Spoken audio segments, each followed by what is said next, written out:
Harry Turner and his family are haunted.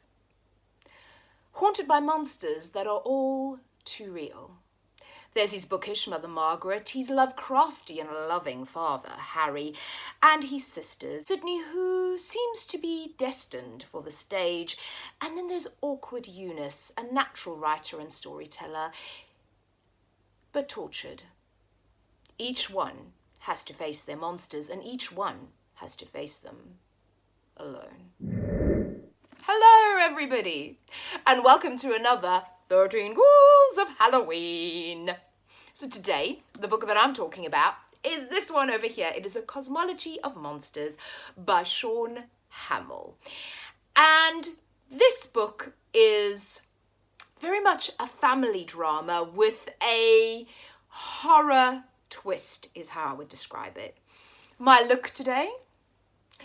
I was inspired by a Native American monster or tale of the Wendigo.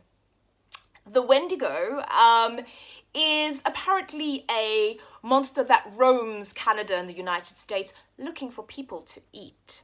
So the story goes that the Wendigo was originally a hunter who got lost in the wilderness and had to turn to cannibalism to survive. And that turned the hunter into a monster. So that's the look, or it might just be after a really rough night. But back to the book. So, A Cosmology of Monsters. This one is so interesting, and it's taken me a while to kind of wrap my thoughts around this. So as I read in the intro, you have this family, and they all have to deal with, I would say, their internal monsters. So things that, you know, they have to deal with in their lives, about their personality, about who they are, come to terms with. And then there's this external monster entity that is kind of plaguing this family, and you kind of have a slow build up. You have this family drama. I really enjoyed this. The other aspect to this is they run the Wandering Dark, which is a haunted house attraction. So the father in the story, Harry, he's obsessed with, you know, Lovecraftian loving is exactly right. He's obsessed with Lovecraft, with horror stories. You know, that's how Margaret and Harry meet. Margaret is working in a bookstore. Harry comes in all the time. He sort of sits in a corner and reads the books instead of buying them. And one day she gets really annoyed at him and basically makes him buy a really expensive book. Then feels really bad because actually he didn't have the money to pay for it. So she goes on a date with him.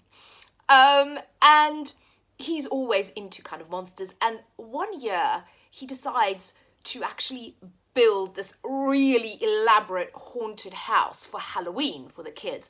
So this book is also perfect for the season because it is set at Halloween, or it starts off very much set at Halloween, and the whole kind of process of building this haunted house.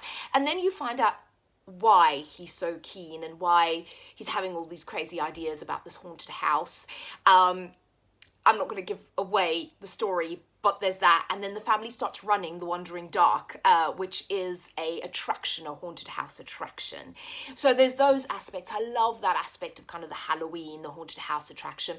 And I really love this kind of interweaving of, you know, this actual entity and monster that is haunting the family, but also just the family coming to terms with grief, coming to terms with who they are. There's a storyline about one of the sisters who is queer and, you know, coming to terms with that and what happens in that relationship. And it just has this beautiful heart to it, this really gut-wrenching.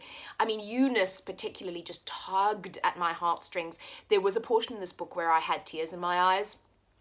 And it is really gut-wrenching at times. I would say trigger warnings for self-harm and suicide and depression, but you have those kind of internal demons and monsters, and then you have this kind of external demon that is plaguing and haunting the family. I really loved it. I loved the feel of it. There's a quote from Stephen King on the front that says, "I loved it and I think you will too." And I agree with Stephen on this one.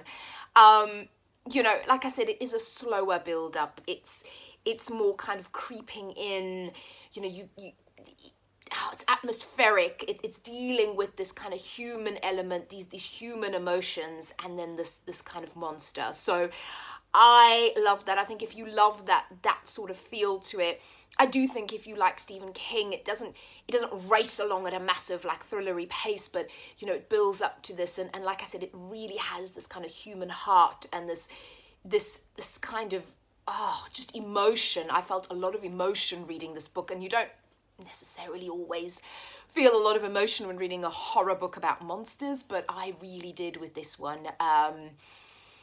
Yeah, I loved it. I really loved it. I think if you like any of those themes, if you feel that sounds good to you, I would definitely recommend it. And it is kind of the perfect Halloween read because, like I said, it starts with Halloween and building an elaborate Halloween attraction, which would be great if you're a kid. Can you imagine if your dad did that? That would be awesome.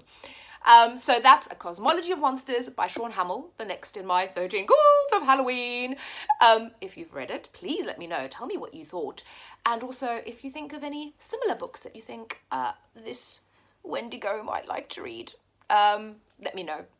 Thank you all for watching. Stay well and safe, and I will speak to you all again soon, and happy spooky season. Bye.